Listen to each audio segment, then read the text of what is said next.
নমস্কার, বিটিএন নিউজে স্বাগত রয়েছে আমি সোমশিখা। প্রথমে দেখে নিচ্ছি আজকের বিশেষ খবর। খানাপাড়ায় নিযুত ময়না প্রকল্পের উদ্বোধন ও চেক বন্টন মুখ্যমন্ত্রী হিমন্ত বিশ্ব শর্মার।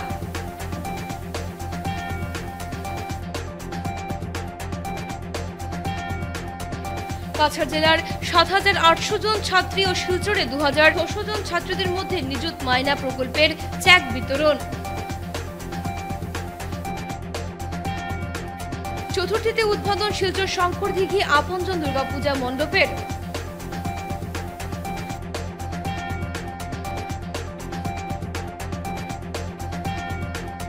রামনগর অপরিচ্ছন্ন আনোয়ার সৌন্দর্য পুনরুদ্ধারে গঠিত রামনগর আনোয়া বাঁচাও কমিটি।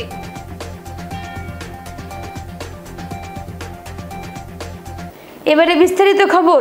খানাপাড়ায় নিযুত ময়না প্রকল্পের উদ্বোধন ও চেক বন্টন মুখ্যমন্ত্রী হিমন্ত বিশ্ব শর্মার। খানাপাড়ায় নিযুত ময়না প্রকল্পের উদ্বোধন করলেন মুখ্যমন্ত্রী। এই প্রকল্পের অধীনে রাজ্যের ১,৫৯,০৯৩ জন ছাত্রীকে আর্থিক সহায়তা প্রদান করা হবে। চলতি অর্থ বছরে এই প্রকল্পের জন্য ২৪০ কোটি টাকা বরাদ্দ করা হয়েছে। মুখ্যমন্ত্রী হিমন্ত বিশ্ব শর্মা সরকারি এই প্রকল্পের অনুদান অর্থের চেক বন্টন শেষে এক সভায় বক্তব্য রাখতে গিয়ে জানান, আগামী ৩ বছরে ১০ লক্ষ ছাত্রীকে আর্থিক সহায়তা দেওয়ার লক্ষ্য সরকারের।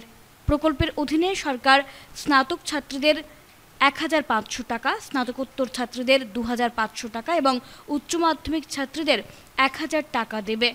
মুখ্যমন্ত্রী আরও বলেন, ছাত্রীরা নভেম্বরের মধ্যে ডিবিটির মাধ্যমে এই প্রকল্পের সুবিধা লাভ করবে। আজি অসম চৰকাৰে এখন অতি মহিয়ান আঁচনি, পবিত্ৰ আঁচনি অসমৰ ছাত্ৰী সমাজৰ বাবে উৎসৰ্গিত কৰিছে। নিযুত মইনা আঁচনিৰ জৰিয়তে ১,৫৯,০০০ গৰাকী ছাত্ৰীয়ে মাহিলী বৃত্তি পাবলৈ সক্ষম হ'ব। উচ্চতৰ মাধ্যমিক প্ৰথম বৰ্ষৰ ছাত্ৰীসকলে ১,০০০ টকা, স্নাতক প্ৰথম বৰ্ষৰ ছাত্ৰীসকলে ১,২৫০ টকা আৰু পোষ্ট গ্ৰেজুৱেট প্ৰথম বৰ্ষৰ ছাত্ৰীসকলে ২,৫০০ টকা লাভ কৰিব। প্ৰতি মাহৰ ১১ তাৰিখে বেংক একাউণ্টত এই পুঁজি হস্তান্তৰিত কৰা হ'ব। এই আঁচনিখন নিযুত মইনা আঁচনি এইকাৰণেই ৰখা হৈছে যে অহা ৩টা বছৰত এই আঁচনিৰ হিতাধিকাৰী ১০ লাখ পাবগৈ আৰু ১০ লাখ ছাত্ৰীক সামৰিব পৰাকৈ এই নিযুত মইনা আঁচনিখন প্ৰস্তুত কৰা হৈছে। সমগ্ৰ অসমতে আজি ছাত্ৰীসকলে বিভিন্ন সমষ্টিত পতা অনুষ্ঠানসমূহত উপস্থিত আছে। উৎসাহ আৰু উদ্দীপনা। মই ভাবোঁ এই আঁচনিখনে অসমত বাল্য বিবাহ ৰোধ কৰাৰ ক্ষেত্ৰত এক বিশেষ ভূমিকা পালন কৰিব। ড্ৰপ আউটৰ যি সমস্যা আছিলে সেই ড্ৰপ আউটৰ সমস্যা সমাধানত সহায় কৰিব আৰু অসমৰ আৰ্থিকভাৱে পিছপৰা দৰিদ্ৰ আৰু মধ্যবিত্ত পৰিয়ালৰ মেধা ছাত্ৰীসকলক শিক্ষা জীৱনক আগুৱাই লৈ যোৱাত সহায় কৰিব। মই শিক্ষামন্ত্ৰী ৰনোজ পেগু আৰু শিক্ষা বিভাগক এনে এখন সুন্দৰ আঁচনি অসমৰ শিক্ষা জগতলৈ উপহাৰ দিয়াৰ বাবে ধন্যবাদ আৰু অভিনন্দন জনাইছোঁ।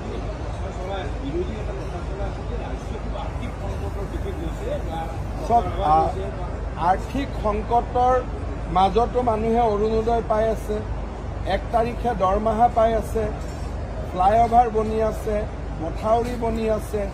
গতিকে আৰ্থিক সংকটৰ ডেফিনেশ্যনটো কি সেইটো মই বুজি নাপাওঁ।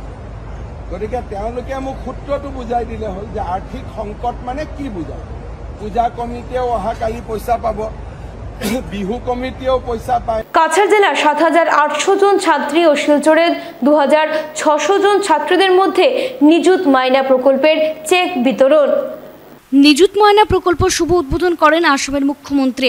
কাছাড় জেলার ৭,৮০০ জন ছাত্রী ও শিলচরে ২,৬০০ জন ছাত্রীদের মধ্যে নিযুত ময়না প্রকল্পের চেক বিতরণ করা হয়। রবিবার আসামে নিযুত ময়না প্রকল্প শুভ উদ্বোধন করেন আসামের মুখ্যমন্ত্রী। এর অঙ্গ হিসেবে শিলচর ইন্ডিয়া ক্লাব স্টেডিয়ামে এক অনুষ্ঠানের আয়োজন করা হয়। এই অনুষ্ঠানে কয়েক হাজার স্কুল কলেজের ছাত্রীরা অংশগ্রহণ করে। নিযুত ময়না প্রকল্পের অধীনে শিলচর শহরের 15টি স্কুলের ছাত্রীদের মধ্যে নিযুত ময়নার চেক তুলে দেন শিলচরের বিধায়ক দীপায়ন চক্রবর্তী। বক্তব্য রাখতে গিয়ে শিলচরের বিধায়ক দীপায়ন চক্রবর্তী প্রথমে আসামের মুখ্যমন্ত্রীকে ধন্যবাদ জানান ছাত্রদের ভবিষ্যতের কথা চিন্তা করে নিযুত ময়না প্রকল্পের শুভ উদ্বোধন করার জন্য এবং কাছাড় জেলায় 7,800 জন ছাত্রী ও শিলচরে 2,600 জন ছাত্রীদের মধ্যে নিযুত ময়না প্রকল্পের চেক তুলে দেওয়া হবে। বিধায়ক বলেন, বিজেপি সরকার মেয়েদের স্বাবলম্বী করার জন্য বিভিন্ন প্রকল্প হাতে নিয়েছে এবং আগামী দিনে বিজেপি সরকার মেয়েদের আত্মনির্ভরশীল হওয়ার জন্য বিভিন্ন প্রকল্প হাতে নেবেন।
पिछले 2 महीने से एक प्रक्रिया के होते हुए सारे फॉर्म को फिल करके उसका चेकिंग करके वेरिफिकेशन करके साइट में अपलोड करके आज बेनिफिशियरीज को फर्स्ट टाइम चेक डिस्ट्रीब्यूशन का प्रोग्राम आयोजित किया गया है। उस प्रोग्राम में उससे सभी लोगों को बहुत शुभकामनाएं और नियुक्त मयना आसामी जो हमारे ऑनरेबल सीएम सर और ऑनरेबल एजुकेशन मिनिस्टर ने बताया कि आने वाले 4 सालों में नियुक्त का मतलब है 10 लाख, आने वाले 4 साल में 10 लाख गर्ल्स स्टूडेंट जो हेल्प करने वाला है। उसमें प्रथम वर्ष लगभग 1.5 लाख गर्ल्स स्टूडेंट। চতুর্থীতে উদ্বোধন শিলচর শঙ্কর দিঘি আপনজন দুর্গাপূজা কমিটির পূজা মণ্ডপ সজ্জায় বিশেষ আকর্ষণ ডিজনি গার্ডেনের কাল্পনিক পাহাড়। চতুর্থীতে শিলচর শঙ্কর দিঘি আপনজন দুর্গাপুজো কমিটির পুজো মণ্ডপের উদ্বোধন হয়েছে। রবিবার শিলচর শঙ্কর দিঘি আপনজন দুর্গাপুজো কমিটির বিগ বাজেটের পুজো মণ্ডপের উদ্বোধন করেন ভারত সেবাশ্রম সংঘের গুণাসিন্ধু মহারাজ। এ নিয়ে পুজো কমিটির আয়োজকরা বলেন, সপ্তম বর্ষ পূর্তি উপলক্ষে এবার তাদের বিশেষ আকর্ষণ ডিজনি গার্ডেন কাল্পনিক পাহাড়ের আদলে পুজো মণ্ডপ। আলোকসজ্জায় বিশেষ চমক থাকছে দর্শনার্থীদের জন্য। এদিকে মণ্ডপ উদ্বোধনের পর আজ রবিবার সন্ধ্যের পর থেকেই দর্শনার্থীরা মণ্ডপ দর্শন করতে পারবেন।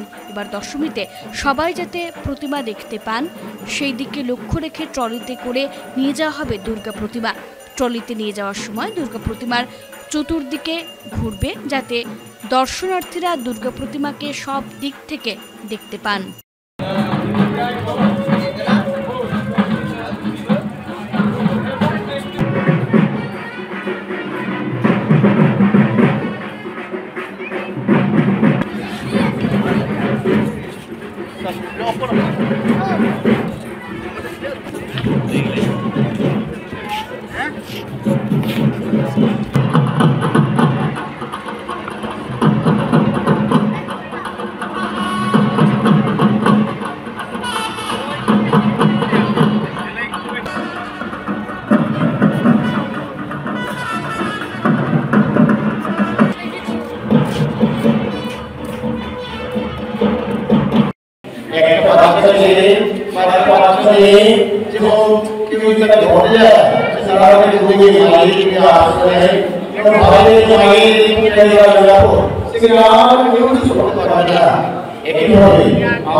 সকলেই অশ্বিনী একসাথে তাই সেইভাবে আমাদের কারিগরকে ডাকি প্রমাণবিজ্ঞানীকে ডাকি আমরা ভাবতে ভাববো যে আমার মায়ের দিকে বসে আছি, মা আমাদেরকে ঘুম পাড়াচ্ছেন, মা আমাদেরকে ক্লান্ত করছেন, মা আমাদেরকে আদর করছেন, মা আমাদেরকে আবার দিচ্ছেন অন্যায় জন্য তারা বছরে 10 প্রহর সেটা দেখে আমরা তুলে থাকি যখন আমাদের কাছে দুষ্কৃতকারী দল যখন আমরা মা ভেঙে চালানোর চেষ্টা করি। এবার আমাদের সপ্তম বর্ষ পূর্তি উপলক্ষে প্যান্ডেলের পাশাপাশি অর্থাৎ ডিজনি গার্ডেনের ডেকোরেশনের পাশাপাশি থাকবে অত্যাধুনিক আলোকসজ্জা এবং এদিকে আপনারা দেখবেন আমাদের শঙ্করদিঘির দক্ষিণ পাড়ে ফল বাগান রয়েছে। সেই ফল বাগানে দর্শনার্থীরা এসে নিজের হাতে ফল পেড়ে খেতে পারবেন এবং সেলফি জোনও থাকবে, আকর্ষণীয় সেলফি জোন। আমাদের এবার যিনি প্যান্ডেল বানাচ্ছেন উনি হচ্ছেন অঙ্কন কংসবণিক, প্রতিমায় যিনি দায়িত্বে আছেন প্রতিমা বানাচ্ছেন উনি হচ্ছেন নবদ্বীপের সুখদেব পাল এবং এই অত্যাধুনিক আলোকসজ্জা যিনি রয়েছেন দায়িত্বে উনি হচ্ছেন বিপুল নাথ। আমাদের এবারকার প্রবেশপথ 4টি প্রবেশপথ রয়েছে। সিভিল হসপিটালের ঠিক বিপরীত দিকে একটা প্রবেশপথ মেইন এন্ট্রেন্স, একটা এন্ট্রেন্স থাকবে ঈশান বিবাহ ভবন, একটা থাকবে জয়গুরু লেন, একটা থাকবে রাধা মাধব স্কুলের সঙ্গেই একটা গলি আছে। চারিদিকে লাইটিং করা হয়েছে দর্শনার্থীদের সুবিধার জন্য, যাতে সবাই বুঝতে পারে যে এটা আপনজন দুর্গাপূজা কমিটির পুজো। রামনগর অপরিচ্ছন্ন আনোয়া সৌন্দর্য পুনরুদ্ধারে গঠিত রামনগর আনোয়া বাঁচাও কমিটি। রামনগর আনোয়া জলাশয় রক্ষায় গড়ে উঠল রামনগর আনোয়া বাঁচাও কমিটি। আজ রবিবার রামনগরে এক জনসভা ডেকে অপরিচ্ছন্ন আনোয়ার পুনরুদ্ধারের লক্ষ্যে আইনজীবী ইকবাল আহমেদ বড়ভুইয়াকে সভাপতি হিসেবে মনোনীত করে এক কমিটি গঠিত হয়। সভা শেষে এক সাংবাদিক সম্মেলন ডেকে কমিটি গঠনের কারণ তুলে ধরেন কমিটির কর্মকর্তারা। রামনগরের আনোয়াকে বৈজ্ঞানিক পদ্ধতিতে সাফাই করে পর্যটন স্থল করে তুলতে শীঘ্রই মুখ্যমন্ত্রী দ্বারস্থ হবেন বলে জানান তারা। আনোয়া সাফাইয়ে বার কয়েক সরকারের বহু টাকা ব্যয় হয়, কিন্তু তা বিভিন্ন কারণে আক্ষরিক অর্থে সদর্থক হয়নি। তাই স্থানীয়রা আনোয়ার প্রাকৃতিক সৌন্দর্যতা রক্ষায় কমিটি গঠন করেন বলে জানান তারা। সায়েন্টিফিক ওয়েতে করা যায়, ওখান থেকে অনেকটা জৈবিক সার উৎপাদন করা যাবে। এই সার দিয়ে আমাদের এগ্রিকালচারকে আরও ডেভেলপ করা যাবে।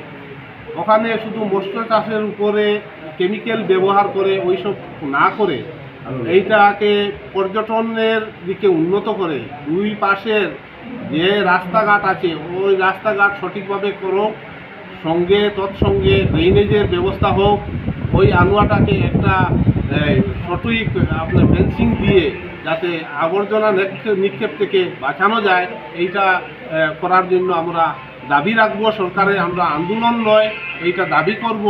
আমরা জনগণের সহযোগিতা নিয়ে কাজ করব। এইটা তো অনেক সরকারও পদক্ষেপ নিচ্ছে। পেপার পত্রিকায়ও আমি দেখছি যে অল্টারনেটিভ আমাদের জলের এই যেটা কি বলে ওইটা মেগা প্রজেক্টের কাজ অলরেডি এত অঞ্চলে হয়ে গেছে, মোটামুটি হয়ে গেছে। হয়তো আগামী বছর নাগাদ এটা চালু হয়ে যাবে। কিন্তু এই আনোয়ার জল শুধু যে পানীয় জল ব্যবহার করছেন এমন কথা আমি বলবো না। এই যে দূষণ যেটা ফলিত হচ্ছে, বিভিন্ন ধরনের চর্মরোগ এই আশপাশের লোকজনের আপনারা এই পরীক্ষা নিরীক্ষা করলে দেখবেন ছড়িয়ে ছিটিয়ে আসছে। এই দূষণটা যেটা মরণব্যাধি না ছড়ায়, যার জন্য এই সময়ে আপনার সঠিক পদক্ষেপ নেওয়ার আমি আপনার মিডিয়ার মাধ্যমে উচ্চতন কর্তৃপক্ষের দৃষ্টি আকর্ষণ করতে চাইব। পালংঘাটে ছাত্রদের মধ্যে নিযুত মায়না প্রকল্পের চেক বিতরণ করলেন সাংসদ পরিমল শুক্লবৈদ্য। পালংঘাটের সিসিজেসি হায়ার সেকেন্ডারি স্কুলের ছাত্রদের মধ্যে নিযুত ময়না প্রকল্পের চেক বিতরণ করলেন সাংসদ পরিমল শুক্লবৈদ্য। রবিবার রাজ্যের অন্যান্য স্থানের সাথে পালংঘাটের সিসিজেসি হায়ার সেকেন্ডারি স্কুলে এক সভার মাধ্যমে এলাকার 5টি স্কুলের ছাত্রদের মধ্যে আনুষ্ঠানিকভাবে চেক তুলে দেওয়া হয়। এই উপলক্ষে আয়োজিত সভায় বক্তব্য রাখতে গিয়ে স্কুল পরিচালন কমিটির সভাপতি কৃষ্ণজীবন দেবনাথ প্রকল্পটি চালু করার রাজ্যের মুখ্যমন্ত্রী হিমন্ত বিশ্ব শর্মার ভূয়সী প্রশংসা করেন। এদিকে সাংসদ পরিমল শুক্লবৈদ্য তার বক্তব্যে বলেন, এই প্রকল্পের ফলে ছাত্রীরা উপকৃত হবেন, ছাত্রীরা উচ্চশিক্ষা গ্রহণের কিছুটা হলেও অর্থ সহায়তা মিলবে।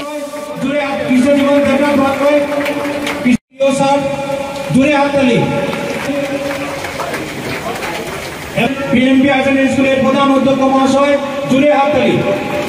প্রাক্তন এপি সদস্য শশাঙ্ক। আমাদের যারা গরিব, যারা আমাদের পিতৃমাতৃরা আছেন, অনেক সময় কষ্ট হয় ছাত্রছাত্রীদেরকে পড়ানোর জন্য, মেয়েদেরকে বিশেষ করে পড়ানোর জন্য। কিন্তু আমাদের সরকার, আমাদের ডক্টর হিমন্ত বিশ্ব শর্মাজি সরকার প্রত্যেক মেয়েদের কথা চিন্তা করছে, প্রত্যেক পরিবারের কথা চিন্তা করছে। তারই ফলস্বরূপ আজকের দিনে আমরা একটা সুন্দর আমরা অনুষ্ঠান করতে পেরেছি। নিযুত ময়না নামে উনি আসলে একটা প্রকল্প উনি দিয়েছে, যেটার মাধ্যমে নাকি যারা মেট্রিক পাস করেছেন, যারা এইচএস ফার্স্ট ইয়ারে উঠেছেন, ওনারা 1000 টাকা করে প্রত্যেক মাসে ওনারা পাবেন। যে সমাজ একদিন সমগ্র পৃথিবীতে মাথা উঁচু করে দাঁড়িয়ে বলতে পারে যে আমার ভারতবর্ষ আজকের দিনে বিশ্বগুরু হয়েছে। সমগ্র বিশ্বের মধ্যে আমরা পরিবারের প্রত্যেকটা মানুষ আমরা শিক্ষিত, আমরা সংস্কারিত। কাজে এই ক্ষেত্রে সময় আর নেব না, ধৈর্য ধরে অনেক সময় এখানে মঞ্চে যারা আছেন, মঞ্চের সামনে যারা আমাদের প্রিয় ছাত্রীরা, সাংবাদিক বন্ধুরা, আপনারাও ধৈর্য ধরে সবার বক্তব্য শুনেছেন, তার জন্য ধন্যবাদ, কৃতজ্ঞতা জানিয়ে আমার বক্তব্য শেষ করি। আর পরম পিতার কাছে প্রার্থনা করি সরকারের এই উদ্যোগ এবং আপনাদের প্রয়াস, সবাই মিলে যে প্রয়াস আমরা করব, এই প্রয়াসে যাতে একদিন প্রত্যেকটা পরিবারের আমাদের ময়না, আমাদের মা, আমাদের কন্যারা যাতে উপকৃত হয়, সঠিক মানুষ হয়, ঈশ্বর যাতে আমাদেরকে আশীর্বাদ করেন, ঈশ্বরের কাছে এই প্রার্থনা করে শারদীয় উৎসব এসছে, পূজার শুভেচ্ছা জানিয়ে আমার বক্তব্য। ভারী বৃষ্টিপাত ও আকাশ ছোঁয়া মূল্যবৃদ্ধি পুজো উদ্যোক্তা সহ মৃৎশিল্পীদের বাধার কারণ হয়ে উঠেছে। আর মাত্র হাতে গোনা কয়েকদিনের মাথায় শুরু হবে শারদীয়ার আনন্দ। গ্রাম থেকে শুরু করে শহরে উৎসবের আমেজে মেতে উঠবে জনগণ। বিগ বাজেটের পুজোয় এবছর চমক সৃষ্টি করতে প্রস্তুত বিভিন্ন পুজো কমিটি। অন্যদিকে আকর্ষণীয় প্রতিমা তৈরিতে পিছিয়ে নেই জেলার মৃৎশিল্পীরাও। দিনরাত এক করে জেলা জুড়ে চলছে মণ্ডপ সজ্জা ও দেবীর প্রতিমার নির্মাণ কাজ। মহালয়াতে উৎসবের ঢাকে কাঠি পড়লেও প্রকৃতির মুখ ভার শারদীয়ার আমেজকে একেবারেই তলানিতে নিয়ে ঠেকিয়েছে।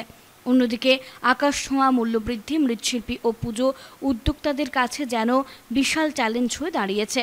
এই পরিস্থিতিতে সময়ের আগে মণ্ডপসজ্জা ও দেবীর প্রতিমা নির্মাণ কাজ শেষ হবে কিনা এ নিয়ে কপালে দুশ্চিন্তার ভাঁজ পড়েছে জেলার মৃৎশিল্পী সহ পুজো উদ্যোক্তাদের মধ্যে। শনিবার দুপুর নাগাদ আকাশ কিছুটা পরিষ্কার হলেও ফের সেই মুষলধারা বৃষ্টিপাতে বাধার সৃষ্টি হয়েছে নির্মাণ কাজে। গত 1 মাস আগে থেকে জেলায় শুরু হয়েছে পুজো আয়োজনের প্রস্তুতি, কিন্তু বিগত কিছুদিন ধরে চলে থাকা বৃষ্টির ফলে দুশ্চিন্তায় ঘুম কেড়েছে মৃৎশিল্পী সহ বিভিন্ন উদ্যোক্তাদের। বৃষ্টির জন্য একটু আমাদের অসুবিধা হচ্ছে। আজকেও প্রচণ্ড বৃষ্টি ছিল, দেখতেই পাচ্ছেন জল প্রায় উঠেই গিয়েছিল দোকানের ভেতর। মূর্তিগুলো বৃষ্টিতে ড্যামেজ হয়ে যায়, কাজেই রঙটা তখন নষ্ট হওয়ার একটা থাকে আর কি। রঙটা সেই শাইনিং ভাবটা নষ্ট হয়ে যায়। তার জন্য আমরা অনবরত হিট দিয়ে আমরা বা পাম্প মেশিন যেটা হাওয়া দিয়ে শুকাবার আমরা চেষ্টা করছি। আর আগামী দিনে যদি এভাবে বৃষ্টি যদি থাকে, শুধু আমাদের নয়, পুজোতে যারা প্যান্ডেল করছেন তৈরি, তাদেরও একটা বিরাট অসুবিধা হচ্ছে। হ্যাঁ, এই কম সময়ের ভিতরে আলোকসজ্জা, প্যান্ডেল তৈরি করা, সঙ্গে প্রতিমার যে কাজ, ঠিক একটা জায়গায় আমরা ওই আটকে যাওয়ার মতনই একটা সৃষ্টি তৈরি হচ্ছে আর কি। মূর্তি দিতেই হবে, বৃষ্টি থাকলেও দিতে হবে, বৃষ্টি না থাকলেও দিতে হবে। মূর্তিগুলো তো প্যান্ডেলে যাবে, পূজা তো হইতে হবে, পূজা না হলে তো আর হবে না।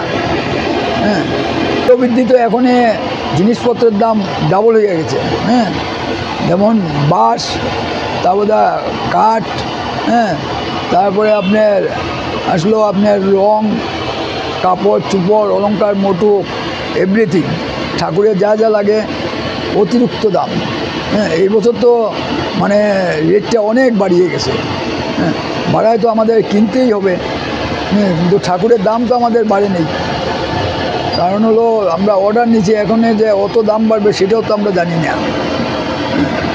কিন্তু এখন তো আমাদের কাজ করতে হবে, কারণ কাস্টমারকে ডেলিভারি দিতে হবে। হ্যাঁ, দুটোটা পরিস্থিতিতেই আমাদের জন্য খারাপ। হ্যাঁ, একটা হইলো আপনার বৃষ্টি, হ্যাঁ, এটা তো খারাপ হয়েছেই, এটা তো আর বলার মতো না।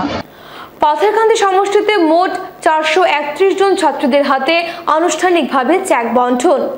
পাথারকান্দি সমষ্টিতে মোট 831 জন ছাত্রদের হাতে আনুষ্ঠানিকভাবে চেক বন্টন করে সরকারের প্রশংসায় পঞ্চমুখ খুলেন বিধায়ক কৃষ্ণেন্দু পাল। রবিবার পাথারকান্দি মডেল উচ্চতর মাধ্যমিক বিদ্যালয় পাথারকান্দির সমজেলা আয়ুক্ত মিনার্বা দেবী আড়ম্বরের সভাপতিত্বে আনুষ্ঠানিকভাবে সমষ্টির 2টি কলেজ ও 10টি উচ্চতর মাধ্যমিক বিদ্যালয়ের ছাত্রদের হাতে চেক বিতরণ করা হয়। অনুষ্ঠানে বিধায়ক তার বক্তব্যে বলেন, মাধ্যমিকের গণ্ডি পেরিয়ে ছাত্রীরা যাতে মাঝপথে পড়াশোনা ছেড়ে না দেয়, এর জন্য এই আর্থিক সহায়তার মাধ্যমে তাদের উৎসাহিত করা। আমরা চাই সব এইখান থেকে যাতে মিনার্বা দেবী মহোদয়া, জাগৃতি কালোয়ার, এই ধরনের অফিসাররা বরাক উপত্যকা থেকে বেরিয়েছে, তোমরা এখান থেকে পাথারকান্দির যাতে মান আরো উঁচু হয়, তোমরা যাতে ভালো রেজাল্ট করো। মাননীয় মুখ্যমন্ত্রীর যে উদ্দেশ্য, এই উদ্দেশ্য যাতে সফল হয়, এটাই সবার কাছে প্রার্থনা থাকবে, এই আবেদন থাকবে। এবং সবাই দিনের 24 ঘন্টার মধ্যে মিনিমাম 16 থেকে 17 ঘন্টা পড়ায় নিজেকে নিয়োজিত রাখবে। সঙ্গে খেলাধুলা করবে 1-2 ঘন্টা। ভালো, এখন আমাদের মুখ্যমন্ত্রী আবার খেল মহারণ, সঙ্গীত মহাসংগ্রাম আবার শুরু হবে নভেম্বর মাস থেকে। তাই এই দুইটা তো যোগদান করবে, কিন্তু পড়াশোনায় মিনিমাম 12 to 14 আওয়ার্স পড়াশোনায় থাকতে হবে। স্কুলে আসবে ভালোভাবে, এখানে আমাদের শিক্ষা গুরুরা কি আমাদেরকে উপদেশ দিচ্ছেন, কোন চ্যাপ্টারের উপর আমাদেরকে আজকে অধ্যয়ন করলাম, ওইটা বাড়ি থেকে রিভিশন করবে, তখন এটা আমাদের মাইন্ডসেট হয়। তাহলে আর পরীক্ষার সময় দিনে রাত্রে পড়তে হবে না। কিছু কিছু স্টুডেন্ট আছে, আমরা দিনে রাত্রে, আমরা পরীক্ষা আসলেই ছোট জিজ্ঞেস করবে না, আমরা পরীক্ষা আছে খালি ফোন। কিন্তু এই যদি আমরা 24 ঘন্টা যদি তার মধ্যে আমরা টাইমটা আমরা যদি সিস্টেমেটিক লাইফ, আমরা যদি সিস্টেমের মধ্যে থাকি, তাহলে পরীক্ষার সময় আমাদের আর বেশি স্ট্রেস নিতে হবে না, প্রেশার নিতে হবে না। পরীক্ষায় ভালো রেজাল্ট আসবে। যে সময় আমরা পরীক্ষায় লিখতে বসবো, তখন আমরা ভালোভাবে আনসার করতে পারি, কারণ মাইন্ড ফ্রি থাকতে হবে। পরীক্ষার সময় যদি মাথার উপর বেশি প্রেশার থাকে, তাহলে এ সময় পেপার আসবে, কলম হাত চলবে না। আকশার পক্ষ থেকে কবি, সাংবাদিক, অধ্যাপক বিজয় কুমার ভট্টাচার্য স্মরণে শ্রদ্ধাঞ্জলি স্মৃতিচারণ সভা শিলচর প্রেস ক্লাবে। সারাগাছার করিমগঞ্জ হাইলাকান্দি ছাত্র সংস্থার উদ্যোগে শিলচর প্রেস ক্লাবে আয়োজিত কবি, সাংবাদিক, অধ্যাপক বিজয় কুমার ভট্টাচার্য স্মরণে শ্রদ্ধাঞ্জলি অনুষ্ঠানে কেন্দ্রীয় বিশ্ববিদ্যালয় প্রতিষ্ঠার আন্দোলনে সাংবাদিক বিজয় কুমার ভট্টাচার্যের অবদান স্মরণীয় হয়ে থাকবে, এই কথা উঠে আসে। আকশার এই স্মরণ সভায় বিজয় কুমার ভট্টাচার্যের কর্মময় জীবনে বিভিন্ন দিক নিয়ে আলোচনা করা হয়। স্মৃতিচারণে আকশ প্রতিষ্ঠার উপনন্দী পুরকায়স্থ শিলচর প্রেস ক্লাবের সাধারণ সম্পাদক শঙ্কর দে, সাংবাদিক তমজিৎ ভট্টাচার্য, সাংবাদিক চয়ন ভট্টাচার্য, সাংবাদিক মকসুদুল চৌধুরী প্রমুখ উপস্থিত ছিলেন। বিজয় কুমার ভট্টাচার্যের স্মৃতির উদ্দেশ্যে শ্রদ্ধা নিবেদনে 1 মিনিট নীরবতা পালন করা হয়। প্রারম্ভে তাঁর প্রতিকৃতিতে পুষ্পার্ঘ্য অর্পণে বিনম্র শ্রদ্ধা নিবেদন করা হয়। শোকসন্তপ্ত পরিবারের প্রতি জ্ঞাপন করা হয় গভীর সমবেদনা। বিজয় কুমার ভট্টাচার্য তার খোরদ্দার লেখনের মাধ্যমে দিনের পর দিন সেটা তুলে ধরেছিলেন। বিজয়দাকে আমি অনেকভাবে দেখেছি। 80 দশকের বিজয়দা এবং একটা স্পষ্ট বক্তা ছিলেন। বরাক কেন্দ্রিক একটা প্রাণ ছিল তার। সাংবাদিক হয়েও বরাক উপত্যকার উপর কোনো অবিচার হবে তার খোরদ্দার লেখনের মাধ্যমে সবসময় সেটা প্রকাশ পেত। বিশ্ববিদ্যালয় আন্দোলনে তিনি যেমন আকশা হয়ে গিয়েছিলেন, ঠিক তেমনি তমজিৎ ভট্টাচার্য উনার তার লেখনীর মাধ্যমে তুলে ধরেছিলেন। রণবীর রায় আজ আমাদের মধ্যে নেই। নিজের পত্রিকা অফিস দিয়ে সংবাদপত্রের তিনি সোনার কাছের এডিটর দিয়ে তখন আমাদেরকে সাহায্যের হাত বাড়িয়ে দিয়েছিলেন। আমাদের সবার স্বপ্নের বিশ্ববিদ্যালয় স্থাপনে ওর যেভাবে কলম যোদ্ধা হিসাবে কলম ধরেছিল সেটা তো আমি খুব কাছ থেকে দেখেছি। সেটা তখন আমরা প্রান্তজ্যোতিতে থাকতাম একসঙ্গে। আমি যখন প্রান্তজ্যোতিতে জয়েন করি ও কিন্তু আমারও সিনিয়র। আমি গিয়ে প্রান্তজ্যোতিতে ওকে পেয়েছি। সে সময় দেখতাম আবেগ, কতটুকু আবেগ থাকলে একের পর এক লেখা অনর্গল জলশ্রু যেভাবে যায় ঠিক সেইভাবে ওর লেখা চলে। লেখাটাই ছিল ওর প্যাশন। সেপ্টেম্বরের 27 তারিখ ভোর রাতে বিজয় মহানিদ্রায় চলে গেল। এটা যে কতটুকু ক্ষতি হলো আমাদের, কাব্য সৃষ্টির ধারা যেমন হঠাৎ থমকে গেল, সাংবাদিকতার ক্ষেত্রটা হলো ধূসর, বর্ণহীন। ও এমনই এক ব্যক্তিত্ব ছিল তার সঙ্গে আমার সম্পর্কটা খুবই মজার ছিল। সংবাদপত্র সেই দায়িত্ব নিয়েছিল, বলিষ্ঠ ভূমিকা ছিল তখন। দৈনিক, সাপ্তাহিক, পাক্ষিক যেগুলো সংবাদপত্র রয়েছে তারা সেই কাজটুকু করেছিলেন বলেই সেই আন্দোলন জন আন্দোলনে পরিণত হয়েছিল। এবং সাংবাদিক বিজয় কুমার ভট্টাচার্য তখন তিনি একেবারেই যুবা, তারুণ্যদীপ্ত সময়ে তিনি আকসার আন্দোলনে একদিকে যেমন কলম ধরেছিলেন, একইভাবে সেই আন্দোলনকে জনমানসে প্রতিষ্ঠিত করার জন্য যা কিছু করণীয় সেটা তিনি করেছিলেন। এবং আকসার যারা তখন কান্ডারি ছিলেন, নেতৃত্বে ছিলেন, তাদের সঙ্গেও তার ঘনিষ্ঠ সম্পর্ক ছিল। এবং দেখা গিয়েছে যে জাতীয় স্তরের অনেক সংবাদ মাধ্যমের প্রতিনিধিরা এখানে এসেছেন। নানা ম্যাগাজিন তখন খুব গুরুত্বপূর্ণ ছিল, যেগুলো ম্যাগাজিন বের হতো সেই ম্যাগাজিনগুলিতে, যেগুলো সাপ্তাহিক ম্যাগাজিনও ছিল, পাক্ষিকও ছিল, মাসিকও ছিল, সেটা খুব অত্যন্ত জনপ্রিয় ছিল, বেশ কটি কাগজ। সেখানেও বিজয় কুমার ভট্টাচার্যের লেখা বেরিয়েছে। তো এই বিশ্ববিদ্যালয় নিয়ে বহু গুরুত্বপূর্ণ নিবন্ধ প্রকাশিত হয়েছে, আর এখানকার ছোট বড় কাগজে সেটা তিনি করেছেন। সুতরাং আকসার পক্ষ থেকে আজকে এই যে তারই যে অর্ধদয়ী ক্রিয়া যে আজকে সম্পন্ন হয়েছে, এই যে শ্রদ্ধানুষ্ঠানের দিনই আজকে এই যে শ্রদ্ধা নিবেদন, সেটা অত্যন্ত তাৎপর্য। উত্তীয় সাহিত্য পত্রিকা 2024 একাদশ সংখ্যার শুভ উন্মোচন শিলচরে। নিচে বিরতির পর থাকছে অন্যান্য খবর, সঙ্গে থাকুন। উত্তীয় সাহিত্য পত্রিকা 2024 একাদশ সংখ্যার আজ রবিবার শুভ উন্মোচন হয়েছে শিলচর শ্যামানন্দ লেনে। এদিনের অনুষ্ঠানটি আয়োজিত হয় উত্তর সাহিত্য পত্রিকার কর্ণধার স্নিগ্ধা চট্টোপাধ্যায় বিশ্বাসের শ্যামানন্দ লেনের বাড়িতে। এদিনের অনুষ্ঠানে উপস্থিত ছিলেন হারণ দে, ঝুমুর পান্ডে, শতদল আচার্য, হিমাশী ভট্টাচার্য, শিবব্রত ভট্টাচার্য প্রমুখ। উত্তর সাহিত্য পত্রিকার কর্ণধার স্নিগ্ধা চট্টোপাধ্যায় বিশ্বাস তাঁর বক্তব্যে বলেন, বহু পুরনো এই পত্রিকাটি মাঝখানে বন্ধ হয়ে যাওয়ার পর আবারও 2022 সালে শুরু হয় এবং এবার এই পত্রিকার একাদশ সংখ্যা উন্মোচিত হয়েছে।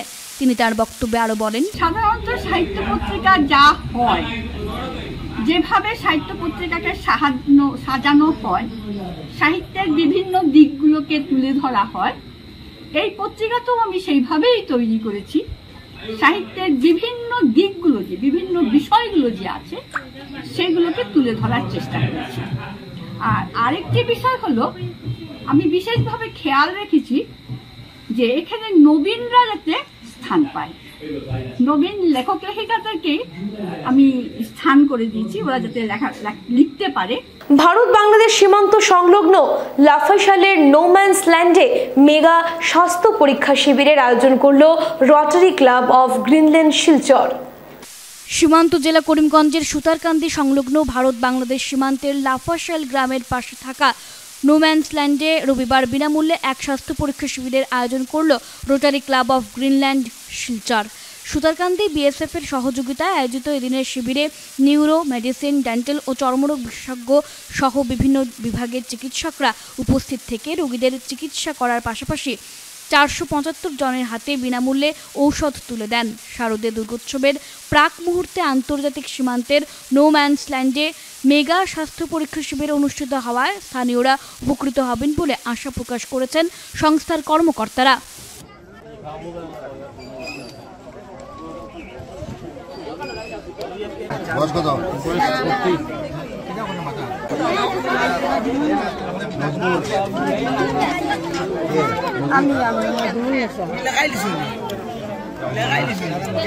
আব্দুল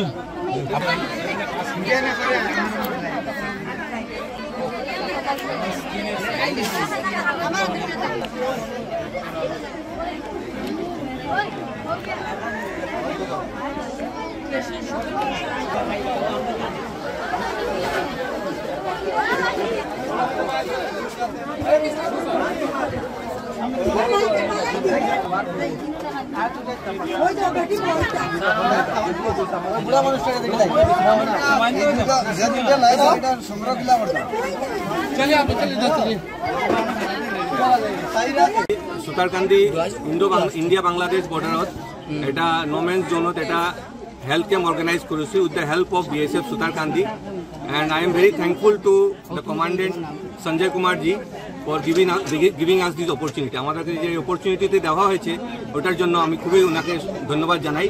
আমরা রোটারি ক্লাব অফ গ্রিনল্যান্ড শিলচরের মেম্বার, আর এখানে আজকে আমাদের 7 জন ডক্টর আছে, ইনক্লুডিং নিউরো, তার মধ্যে মেডিসিন আছেন, ডেন্টালও আছেন, আর অন্যান্য ডিপার্টমেন্টেরও আরও আছেন, স্কিনের বিভাগেরও আছেন। আমরা এখানে মিলে সবাই পেশেন্ট দেখছি। আশা করি আমাদের এই সেবাতে জনসাধারণ উপকৃত হবে। এর সাথে আমরা আরও একটা কাজ করেছি আমাদের গ্রিনল্যান্ড শিলচরের পক্ষ থেকে। আমরা একটা স্যানিটারি ন্যাপকিন ভেন্ডিং মেশিন এটা আমরা এই এরিয়াকে ডোনেট করেছি, যেহেতু আমরা দেখা গেছে এই এরিয়াতে বিএসএফ আমাদেরকে জানিয়েছিল যে এই এরিয়াতে মেয়েদের রোগের সমস্যাটা খুব বেশি, মেয়ে লোকের যেটা রোগ হয় ওগুলোর সমস্যা খুব বেশি। তো যেহেতু এখানে হাইজিন কোয়ালিটি ওরা মেনটেন করতে পারে না, তোর জন্য আমরা একটা স্যানিটারি ন্যাপকিন ভেন্ডিং মেশিন যেটা আমরা এতদিন জেলা অ্যাভেলেবল ছিল, আর নাসিক থেকে আমরা এটা মেশিনটা আনিয়ে আমরা এই এরিয়ার জন্য ডোনেট করেছি, আর এটা বিএসএফ এর মাধ্যমে আমরা এই এরিয়াকে আমরা ডোনেট করলাম। দুর্গোৎসব উপলক্ষে হতদরিদ্র মহিলাদের মধ্যে বস্ত্র বিতরণ করল পালংঘাটের মাতা সংঘ। দুর্গোৎসব উপলক্ষে হতদরিদ্র মহিলাদের মধ্যে বস্ত্র বিতরণ করল পালংঘাটের মাতা সংঘ। রবিবার পালংঘাট এমভি স্কুলে এক অনুষ্ঠানের মধ্য দিয়ে শতাধিক মহিলাকে শাড়ি তুলে দেন এলাকার বিশিষ্ট ব্যক্তিবর্গ সহ মাতা সংঘের কর্মকর্তারা। অনুষ্ঠানে বক্তব্য উপস্থাপন করতে গিয়ে বিশিষ্টজনেরা মাতা সংঘের এই উদ্যোগের ভূয়সী প্রশংসা করেন। বস্ত্র বিতরণের ফলে হতদরিদ্র মানুষের মধ্যে কিছুটা হলেও হাসি ফুটবে বলে আশা প্রকাশ করেন তারা। এদিকে মাতা সংঘের সভাপতি জিষ্ণু ভট্টাচার্য, সম্পাদক রাজীব দে জানান, প্রতি বছর তারা এভাবে বস্ত্র বিতরণ করে থাকেন, এতে সহযোগিতা করেন অনেকেই। বস্ত্র বিতরণে উপস্থিত ছিলেন আসাম বিশ্ববিদ্যালয়ের সেকশন অফিসার বিশ্বজিৎ দাস, প্রাক্তন জিপি সভাপতি শশাঙ্ক শীল, বিশিষ্ট ব্যক্তিত্ব বিনয় শুক্রবৈদ্য, হেমন্ত রায়, মাতা সংঘের সদস্য মাধব দেব, সালে আকরম প্রমুখ। খেলা থেকে ধরে সাংস্কৃতিক অনুষ্ঠান এবং অন্যান্য আমরা অনুষ্ঠান করে যাচ্ছি। 2020-এ করোনার সময় আমরা অনেক রিলিফ প্রদান করেছি পালংঘাট মাতা সংঘের পক্ষ থেকে, এবং আমরা যখন ফ্লাড হয়েছিল বিগত দিনে সেই ফ্লাডেও আমরা অনেক রিলিফ প্রদান করেছি। আমাদের দীনেশ কাকু ছিলেন, রূপম সাহা মহাশয় উনিও ছিলেন। আমরা নৌকা যুগে আমরা রিলিফ প্রদান করেছি। আমরা মাতা সংঘ এমন এক ক্লাব যে গরিব থেকে ধরে সবাইকে সহযোগিতা করে যাচ্ছে। আমরা পালংঘাট এলাকা নয়, আমরা এখন বিভিন্ন এলাকায় আমরা কার্যসূচি চালাবো, সেটা আমরা আমাদের প্ল্যানে নিয়েছি। আমরা যেভাবে আমাদের ক্লাবের অগ্রগতি হচ্ছে, আমি ক্লাবের প্রত্যেক সদস্যকে ধন্যবাদ জানাই। ওনারা প্রচেষ্টায় আমাদের বিভিন্ন কাজ সফল হয়ে যাচ্ছে, তাই সবাইকে পুনরায় ক্লাবের সদস্যদেরকে ধন্যবাদ জানাই। এবং আজকে যে আমরা যে অনুষ্ঠান করে যাচ্ছি বা বিগত দিনেও করেছি, আমরা সবার কাছ থেকে সহযোগিতা করে আমরা এগুলা কাজ করে যাই। যেমন আমাদের হাওয়া আসে, এই যে পরিবেশ পরিস্থিতি যেটা হয়, এটা পূজা এসেছে একটা ভাব আসে। সেই ভাবকে আরও একটু সুন্দরভাবে ত্বরান্বিত করার জন্য মাতা সংঘ যে উদ্যোগ নিয়েছে, এর জন্য মাতা সংঘকে আমরা সবাই মিলে একটা করতালি দিয়ে ওনাদেরকে একটা ধন্যবাদ জানাই যে ওনারা, এবং এই কাজটা ওনারা প্রত্যেক বছরই করে যাচ্ছেন, আগামী দিনেও করবেন।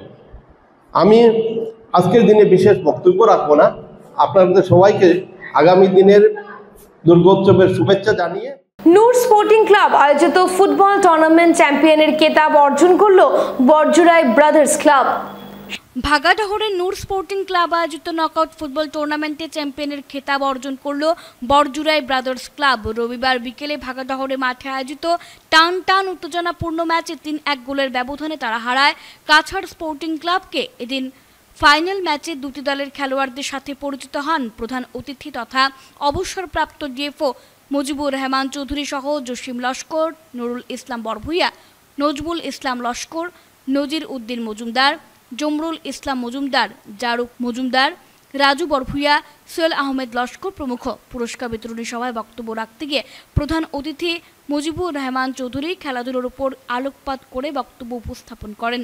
ফুটবলের ইতিহাস তুলে ধরেন, দুটি দলের খেলোয়াড়দের উজ্জ্বল ভবিষ্যৎ কামনা করেন। এদিন বিজয়ী দলকে 20,000 টাকার চেক ও ট্রফি এবং রানার্স আপ দলকে 10,000 টাকার চেক ও ট্রফি তুলে দেন অতিথিরা।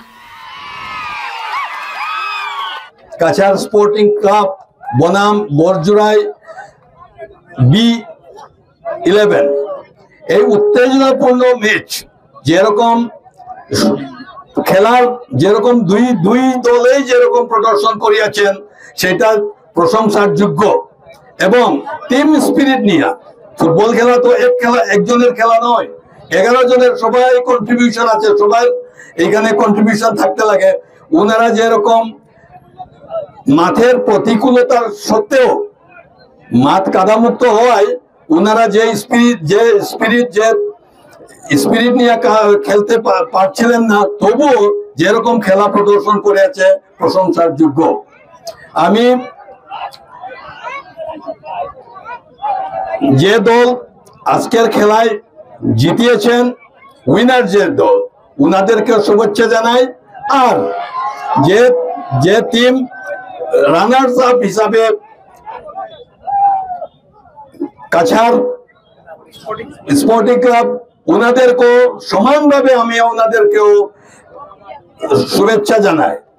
আমি আশা করি আগামী দিনে এইরকম প্রত্যন্ত অঞ্চলে যেরকম সুন্দর প্রতিভাপূর্ণ ফুটবল খেলার আয়োজন করিয়াছে, এইরকম এই যে আয়োজক যে ক্লাব, ওনারা আগামী দিনেও এরকম স্বচ্ছতাপূর্ণ খেলার আয়োজন করবেন বলে আশা রাখি।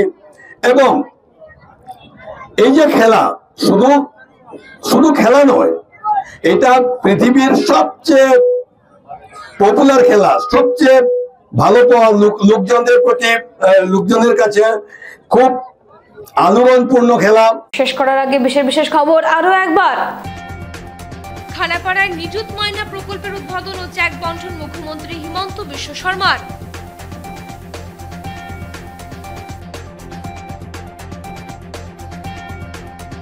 কাছাড় জেলার ৭,৮০০ জন ছাত্রী ও শিলচরে ২,৬০০ জন ছাত্রীদের মধ্যে নিযুত মাইনা প্রকল্পের চেক বিতরণ। চতুর্থীতে উদ্বোধন শিলচর শঙ্করদিঘি আপনজন দুর্গাপূজা মণ্ডপের।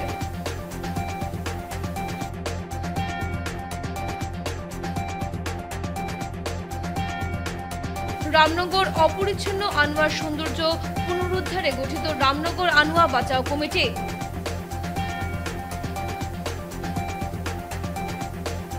এখনকার মতো বিটি নিউজ এ পর্যন্তই। ধন্যবাদ।